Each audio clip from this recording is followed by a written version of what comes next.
One of the great rivers in Montana is the Yellowstone River. It is a phenomenal geological spectacle, and it begins in the Absaroka Mountains of Yellowstone National Park and flows all the way across Montana until it joins the Missouri River. The Yellowstone is known for carving dramatic cliffs in the sandstone. One such place is Pompeys Pillar, which was famously visited by William Clark and the Corps of Discovery on July 26, 1806. Let's go check out this renowned Montana geosite.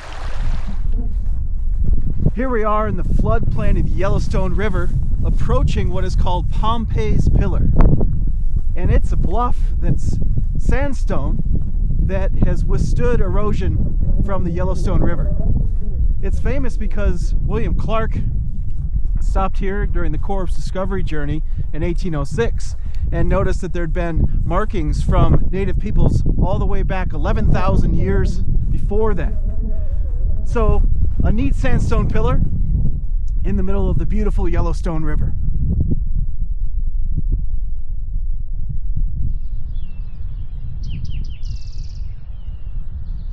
One thing about Pompeys Pillar, even though it was able to withstand erosion from the Yellowstone River, it's still relatively easy to carve into. If you look here down on the right, you can see sand falling off as I barely touch it. And that allowed William Clark to carve his name into this pillar famously in 1806 as part of the Corps of Discovery. He was here with Sacagawea, and her son was nicknamed Pompey.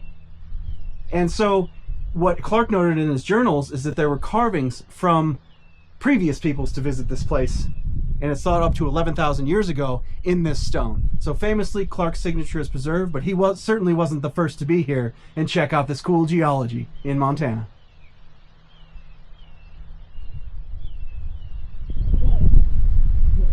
From here on top of Pompeys Pillar, you can see the beautiful Yellowstone River flowing through this valley. It's flowing from my left to my right across the prairie. And of course, it originates in the Rocky Mountains of Yellowstone National Park and flows all the way across Montana. At one time, it would have flowed around Pompeys Pillar, carving it out as a single monolith sticking out from the river. Very beautiful spot where you can just imagine a herd of buffalo and elk across this countryside. Truly a special place.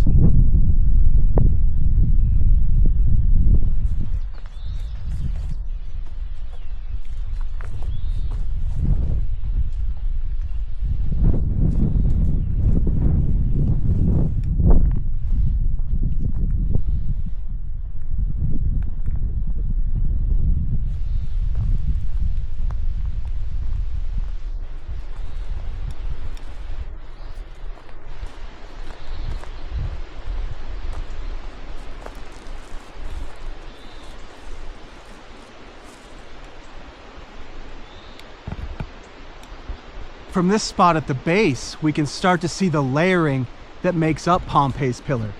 Just above this grassy slope, you can see that first part of the layering. It's finer grained, it's recessive, it's easier for wind and water to carry that material away. Just above that, we can see a more massive sandstone layer, better cemented, a bit larger sand-sized grains. And then moving up again, we have another silty layer that erodes more easily, and then the very tall cliff at the top that's really protecting this whole massif. And that's another good solid sandstone layer.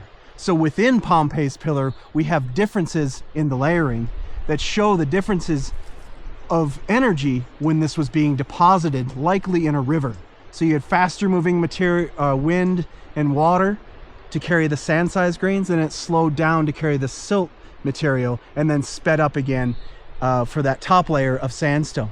And then the whole thing was buried and compacted into a rock and then brought back to the surface and eroded by the river to make this monolith that is now Pompeys Pillar. Very neat spot.